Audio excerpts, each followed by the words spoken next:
और क्या हुआ, ऐसे ही लाइन, इतने ख़राब तरीके से लाइन, मतलब लाइन आप गाड़ी देख सकते हो, काफ़ी कम से कम 3-4 घंटे हम जोजिला पास में फंसे पड़े थे पूरी तरह से।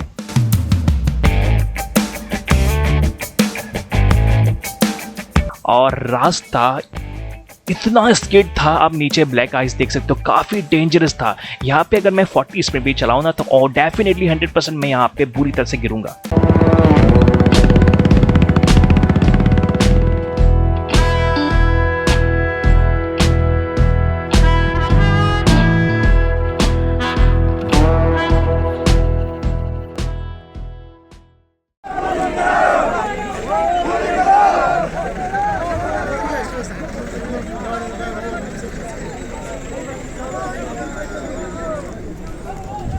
ख़राब सिचुएशन है फ़िलहाल और रास्ता खोल नहीं दे रहे ना, तो इसलिए प्रोटेस्ट में लग गए सारे टूरिस्ट और बाइकर्स। और मुझे लगता है कल ही खोल देंगे, 8-9 बजे तक खोल देंगे रास्ता। तो ये है। सो वो दिन मैं आज भी नहीं भूल सकता हूँ, जहाँ पे मुझे 9-10 दिन मुझे रुकना पड़ा था सोनमर्ग पे। और ये मेरे एक ब्रदर है, इनका नाम अयाज भाई था, और इन्होंने मुझे यहाँ पे जगह दिया था। ये एक बड़ा सा यूथ हॉस्टल है जहाँ पे मैं उस टाइम पे रहना मुझे पड़ा था, क्योंकि उस टाइम पे एक हादसा ऐसा हुआ था कि जोजिला पास टोटली बंद पड़ा था काफ़ी टाइम के लिए। और यहाँ पे मैं 9-10 दिन मैं यहाँ पे अटका पड़ा था सोनमर्ग पे, एक हॉस्टल में था। और काफ़ी टूरिस्ट, कम से कम 300-400 टूरिस्ट यहाँ पे फंसे पड़े थे बुरी तरह से, श्रीनगर से लेके सोनमर्ग तक। क्योंकि जोजिला पास का जो रास्ता था वो बहुत ही खतरनाक, एक लैंडस्लाइड हुआ था और वहाँ पे स्नोफॉल के कारण वहाँ पे बर्फ़ जमा पड़ा था। और ये यहाँ पे मेरे ब्रदर्स हैं जो कज़िन्स, जहाँ पे इन्होंने भी मुझे बहुत मदद किया था वो 9-10 दिन के दौरान। तो इनको भी मैं दिल से शुक्रिया कहना चाहता हूँ। ओवरऑल सारा चीज़, वहाँ का जो इन्वायरमेंट एंड लोगों का जो प्यार और वहाँ का दिन जिस हिसाब से मैंने बिताया था, वो चीज़ मैं अभी भी भूल नहीं सकता हूँ। और मुझे वो दिन अभी भी याद है जहाँ से जब मैं श्रीनगर से जब मैं जोजिला पास के लिए जब जाने वाला था, तो मुझे आगे में इंडियन आर्मी ने मुझे रोक लिया था और बीआरओ ने भी मुझे रोक लिया था, क्योंकि उस टाइम पे बर्फ़ जमा पड़ा था और मौसम बहुत ज़्यादा ही ख़राब था। एंड फाइनली वो दिन आ गया जहाँ पे मैं इंतज़ार कर रहा था लद्दाख के लिए। So welcome back to my channel Vivek diaries. और आज का जो एपिसोड है, ये एपिसोड है 13। और फाइनली वो दिन आ गया था और इंडियन आर्मी ने भी रास्ता ओपन कर दिया सब टूरिस्ट के लिए।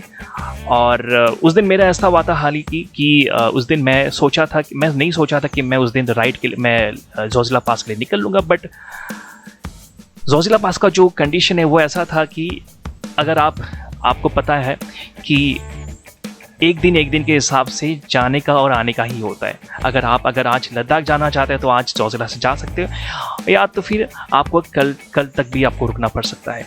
बॉस वहाँ पे एक दिन के हिसाब से जाने का और आने का ही अलाउ करते हैं व्हीकल्स को। सो अल्टीमेटली मुझे वो दिन ही मुझे चूज़ करना पड़ा, क्योंकि अगर उस दिन वेट कर लेता तो शायद मुझे और 2 दिन मुझे वेट करना पड़ सकता था। और मेरा काफ़ी लेट हो गया था, और उस हिसाब से मैं जिस हिसाब से मैं बजट के हिसाब से मैंने रखा था, तो काफ़ी बजट मेरा वहीं पे खर्चा हो गया था सोनमर्ग पे। एंड रात का जो व्यू था वो काफ़ी देखने का लायक था। जैसे कि हम बॉलीवुड मूवीज़ में देखते, हॉलीवुड मूवीज़ में देखते, जो पहाड़, जो रात का जो सीनरी होता है, वो एक अल्टीमेटली सिनेमैटिक जो लुक्स दिख रहा था, मुझे अपनी आंखों से देख रहा था, वो अल्टीमेट था। और यहाँ पे ये हुआ था कि यहाँ पे जैसे कि आप देख सकते हो काफ़ी ट्रैफिक गाड़ी जमा पड़ा था। ऑब्वियसली एक छोटे पहाड़ के जो रास्ता होता है, खतरनाक रास्ता होता है, जैसे कि जोजिला पास, आपको पता है कि जोजिला पास इंडिया में से बहुत खतरनाक डेंजरस रास्ता माना जाता है। और वही हुआ, मैंने एक्सपेक्ट ही नहीं किया था कि ऐसा भी कुछ हो सकता है। उस टाइम पे मैंने सोच लिया था कि रास्ता अगर बंद हो गया तो फिर मुझे अटकना पड़ेगा यहाँ पे। 20 रास्ते पे बहुत डेंजरस हो सकता है, सब टूरिस्ट के लिए ख़राब, बहुत दिक्कतें आ सकती है। और जोजिला पास का जो रास्ता था, पहाड़ों के किनारे आपको हर तरफ बर्फ़ ही दिखेंगे, जहाँ पे आप इस वीडियो में आप देख सकेंगे कि हर तरफ बर्फ़ जमा पड़ा था। और ऑब्वियसली वो रास्ता बंद करने का कारण यही था कि अगर जोजिला पास को जिस हिसाब से बर्फ़ इतने जल्दी गलता नहीं है, क्योंकि काफ़ी हाई एल्टीट्यूड में है वो जोजिला पास। जैसे कि आप देख सकते हैं, देखिए हर तरफ कोने कोने में बर्फ़ ही दिखेंगे आपको। और लाइफ में मेरा ये बेस्ट एक्सपीरियंस रहा जहाँ पे मैं इस रास्ते से गुजर रहा था उस दिन। और इन भाई साहब ने मुझे गाड़ी रोक के बताया था कि आप आगे मत बढ़िए, अगर आगे बढ़ेंगे तो आपका बर्फ़ आपके ऊपर गिर सकता है। बट मैंने वो साहस लेके मैं आगे मैं निकल पड़ा। तो एट लास्ट में जाके मैं निकल पड़ा वहाँ से। और जैसे कि दिवाली में होते हैं ना कि वायर्स में जैसे कि लाइन्स लाइट लगे होते हैं, वैसा ही जोजिला पास से दूर पहाड़ तक वैसा ही दिख रहा था। जैसे कि आप देख सकते हो कि दिवाली चल रहा है यार। And was my best experience seriously. जिस हिसाब से मैंने सांस से निकला और मुझे इंजॉयमेंट करने को भी मुझे मौका मिला था। और एक डेंजरस फील भी मुझे आया था कि मैं आपको नहीं बता सकता। आप वीडियो देख के खुद आप सोच सकते हो कि उस टाइम पे मेरे साथ क्या हुआ था। काफ़ी ठंड था और बर्फ़ के किनारे किनारे मैं जा रहा था और मेरा जो हाथ इतना काँप रहा था, आपको मैं एक्सप्रेस नहीं कर सकता यार। लिटरली बहुत फटी पड़ी थी मेरी उस टाइम पे यार। और अगर मैं इस बर्फ़ के किनारे के बीच में अगर मैं फंस जाऊँ, अगर हमारे ऊपर बर्फ़ गिरेगा तो फिर आपको पता ही है हमारा क्या हालत हो सकता था। हम शायद और तो वैसे ही ऐसे ही कोने कोने से मुझे निकलना पड़ा यहाँ से। और काफ़ी टूरिस्ट फंसे पड़े थे, सब लोग बाहर आके फिर वेट कर रहे हैं कि कब रास्ता खोल दिया जाएगा। एक्चुअली ये था कि आगे में काफ़ी बाइकर्स जो मतलब उस दिन क्या हुआ था कि सोनमर्ग से जब नियर बाई 5 बजे 4:30 4:30 PM तक इंडियन आर्मी और BRO ने अलाउ किया था। इंडियन आर्मी ने अलाउ किया था कि रास्ता खोल दिया जाए सोनमर्ग से आपका जोजिला पास का जो रास्ता था वो खोल दिया जाए ताकि टूरिस्ट लोग भी जा पाए। तो उस टाइम पे करीब 4:30 बजे तक इतने प्रोटेस्ट कर रहे थे, हमारे लेबर्स कर रहे थे, टूरिस्ट लोग भी प्रोटेस्ट कर रहे थे। इवन मैं भी थोड़ा शामिल था कि रास्ता खोल दिया जाए जल्दी, ताकि सबको जो दिन है वो और ज़्यादा बिता ना सके। तो इसलिए मैंने भी साथ में प्रोटेस्ट किया था। और देख सकते हैं यहाँ पे कुछ नज़ारा ऐसा कुछ था, लोग रह नहीं पा रहे थे यार। एंड अल्टीमेटली जब इंडियन आर्मी ने जब बताया था कि सब जा सकते, परमिशन दे दिया, तो क्या होता है पहले बाइकर्स को जाने अलाउ कर दिए, क्योंकि 2 व्हीलर्स पहले अगर जाएंगे तो उनको थोड़ी सी आसान मिलेगा। क्योंकि मुझे पता है कि अगर जब आप बाइक राइड करते हो बर्फीली जगह पे करते हो तो क्या होता है 2 व्हीलर्स को स्किड होने का चांसेस बहुत ज़्यादा रहता है। और अगर 4 व्हीलर्स और 2 व्हीलर्स को साथ में अगर एक साथ जाने देंगे तो क्या होता है कि यहाँ के जो 4 व्हीलर्स जम्मू कश्मीर के जो टैक्सी जो है वो बहुत स्पीड चलाते हैं और ओवरटेक अगर करेंगे तो फिर एक्सीडेंट भी होने का चांसेस बहुत ज़्यादा रह सकता है। तो इसलिए क्या हुआ था, तो काफ़ी बाइकर्स को आगे उनको परमिशन कर दिए जाने के लिए। और क्या हुआ, ऐसे ही लाइन इतने ख़राब तरीके से लाइन आप गाड़ी देख सकते हो, काफ़ी कम से कम 3-4 घंटे हम जोजिला पास में फंसे पड़े थे पूरी तरह से। और इसका रीज़न ये था कि आगे में जो बाइकर्स चले गए थे तो उन बाइकर्स में से एक बाइकर कहीं गिर गया था, जहाँ पे एक खाई में गिर गया था। और उस बाइकर्स को निकालने के लिए एक JCB आया था और JCB ने उनको रेस्क्यू किया उस बाइकर वाले को। और जैसे कि रास्ता यहाँ पे देख सकते हैं, इसी जगह पे एक बाइकर फंसा पड़ा था बुरी तरह से। और ऑब्वियसली 100% लाइन तो लगी जाएगी क्योंकि रास्ता बहुत कंजेस्टेड था। और आपने अगर जोजिला पास में अगर मेरे व्यूअर्स अगर आप लोगों ने कभी विजिट किया है जोजिला पास तो आपको पता होगा कि वहाँ का जो माहौल, वहाँ का जो सिचुएशन बहुत खतरनाक है। इवन चाहे गर्मी दिन में हो चाहे ठंडी दिन में हो, ठंडे दिन में तो टोटली रास्ता बंद ही पड़ा रहता है। तो सीन वैसा था। एंड अल्टीमेटली फाइनली जाके JCB ने उस बाइकर को वहाँ से रेस्क्यू किया और उसके बाद ही अलाउ किया सब गाड़ी को जाने के लिए। और कोने कोने जो बर्फ़ से जो दीवार बना पड़ा था देख के मेरी फटी पड़ी थी यार, लिटरली बता रहा हूँ मेरी फट गई थी। अगर यहाँ पे अगर बर्फ़ मेरे ऊपर गिर गया तो फिर मैं ख़त्म। एंड मैं उदास इसलिए हूँ, अपसेट इसलिए हूँ क्योंकि उस टाइम पे जो मेरा जो हेडफोन जो है माइक्रोफोन वो जल्दबाजी में मुझे निकलते टाइम पे मेरा हेडफोन का जो पॉइंट है वो टूट गया था। इसलिए मुझे आज आपको जो वीडियो आप देख रहे हो मैं वॉइस ओवर करके आपको दे रहा हूँ। अगर वहाँ पे अगर मेरा माइक्रोफोन अगर सही काम करता तो आपको फील मिलता। तो यहाँ पे जैसे कि बाइकर्स को मैं देख, जितने भी मेरे बाइकर्स राइडर्स भाई हैं, सबको देख के मुझे थोड़ा सांस मिल गया था, क्योंकि उनको देख के मुझे सांस इसलिए मिला था क्योंकि मैं काफ़ी अकेले था, मैं बाइक चला रहा था।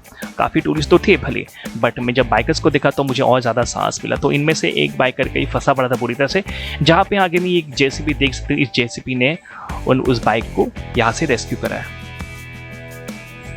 तो ये देख सकते हैं जेसीबी।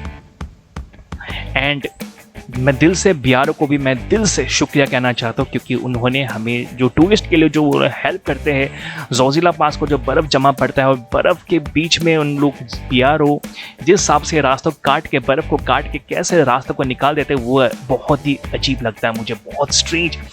कि ऑब्वियसली यार ये बहुत कठिन काम है, हर बर्फ़ को काट के निकालना, फिर टूरिस्ट को यहाँ से निकालना। तो इसलिए मैं जितने BRO है उनको, मैं BRO टीम को मैं दिल से शुक्रिया कहना चाहता हूँ, जो हमारे लिए इतनी हिफाजत कर रहे हैं, और इंडियन आर्मी को भी मैं दिल से शुक्रिया कहना चाहता हूँ। तो जैसे कि आप देख सकते हो, हम यहाँ से निकल पड़ते हैं, और रास्ता इतना स्किड था, आप नीचे ब्लैक आइस देख सकते हो, काफ़ी डेंजरस था। यहाँ पे अगर मैं 40 स्पीड भी चलाऊँ ना, तो और डेफिनेटली 100% मैं यहाँ पे बुरी तरह से गिरूँगा। और मुझे इतनी सेंसिटिवली, इतने मतलब देख के मुझे चलाना पड़ रहा है, क्योंकि यहाँ पे मैं थोड़ा सा भी अगर स्पीड करूँगा तो यहाँ पे मैं 100% स्किड होकर मैं गिर जाऊँगा बुरी तरह से। और वैसा सिस्टम था वहाँ पे उस टाइम पे। अगर आप भी कभी अगर जोजिला पास से गुजरते हो तो प्लीज़ आप ध्यान से जाइए, फुल प्रिकॉशन लेके जाइए, सेफ्टी गार्ड्स वगैरह लेके जाइए। और मैं कहूँगा कि आपको ठंडे मौसम में मत जाइए, एटलीस्ट आप जून से स्टार्ट करें। अगर लद्दाख जाना चाहते तो एटलीस्ट अप्रैल को तो चाहिए मत, मई से आप लद्दाख जा सकते हैं। मई जून जुलाई को थोड़े से रास्ता क्लियर हो जाता है। और इस बार फर्स्ट टाइम इस बार अप्रैल एंड मई में स्नोफॉल होने लगा बुरी तरह से। और मैं इस हिसाब से मैं अब लकी भी कह सकता हूँ और मैं अनलकी भी कह सकता हूँ, क्योंकि मुझे पहली बार बर्फ़ दिखा था, इतना गिरते हुए बर्फ़, first time in Kashmir. And बुरी ये था कि मैं बुरी तरह से फंसा पड़ा था, जहाँ पे मेरा बजट काफ़ी खर्चा पड़ा था, क्योंकि मेरा एक बजट के हिसाब से मैं गया था, और सोनमर्ग 9-10 दिन में मेरा बजट काफ़ी चला गया। सो यही था मेरा एक्सपीरियंस, और ये मेरा ग्रेट एक्सपीरियंस, लाइफ का खतरनाक एक्सपीरियंस मैं कह सकता हूँ। जोजिला पास, जो हम हमेशा सुन के आते हैं कि जोजिला पास इंडिया में से खतरनाक एक रोड माना जाता है, और ये रोड सिर्फ एक दिन छोड़ के आपको आने और जाने का ही हिसाब से होता है। अगर मैं आज बाइक से जा रहा हूँ तो कल फिर आने का, लद्दाख से आने के लिए परमिशन मिलती है, और फिर उसके नेक्स्ट डे जाने के लिए परमिशन मिलती है। एक दिन छोड़ के परमिशन मिलती है। तो वैसा है सीन। और यहाँ पे मुझे बहुत ही बहुत काफ़ी सेंसिटिव था रास्ता। एंड मैं तो नहीं कहूँगा कि आप लोग पिलियंस लेके आप लोग पिलियंस में बाइक राइड करें, मैं कहूँगा आप सिंगल ही चलाएं बाइक, कॉज वहाँ पे क्या कुछ नहीं हो सकता, आप कुछ नहीं कह सकते।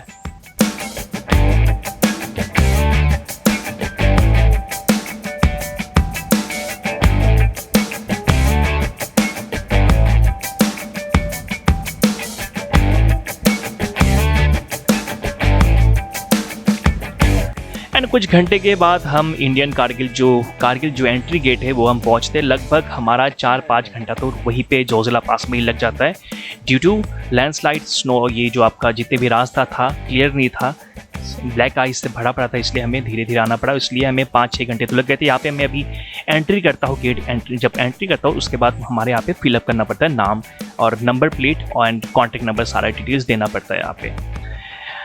एंड आफ्टर दैट हम लोग फिर दोबारा मैं निकल पड़ता हूँ। और मैं सोचा था कि मैं कारगिल तक पहुँचूँ, बट कारगिल तक मैं नहीं जा पाता हूँ, क्योंकि काफ़ी मैं टायर्ड हो चुका था और काफ़ी लेट भी हो चुका था। और लगभग मैं 12 बजे मैं द्रास में मुझे एक होटल भी मिल जाता है, बहुत ही रेयरली मिलता है, अदरवाइज मुझे चांसेस तो बहुत कम था। सो यस, पहुँच गया हूँ द्रास, और कारगिल के लिए कुछ ही 50 किलोमीटर कुछ समथिंग है। तो मैं सोचा कि यार अभी तो 12 बज गया, 12 PM हो गया, अभी 12 बज गया, तो इसलिए मैं सोचा कि यार नहीं अभी जाना सही नहीं होगा, क्योंकि रात काफ़ी देर हो जाएगा फिर। और बीच रास्ते में मतलब ठंड बहुत ज़्यादा है यार, बहुत ज़्यादा। तो इसलिए मैं सोचा कि यहाँ पे द्रास में एक छोटा सा एक होटल ले लेते हैं। तो ये छोटा सा प्यारा ठीक है मेरे लिए, अकेले के हिसाब से ठीक है, आप देख सकते हैं। और सब कुछ है यार, हीटर वीटर सब कुछ है, गर्म लगने वाला है, सही है।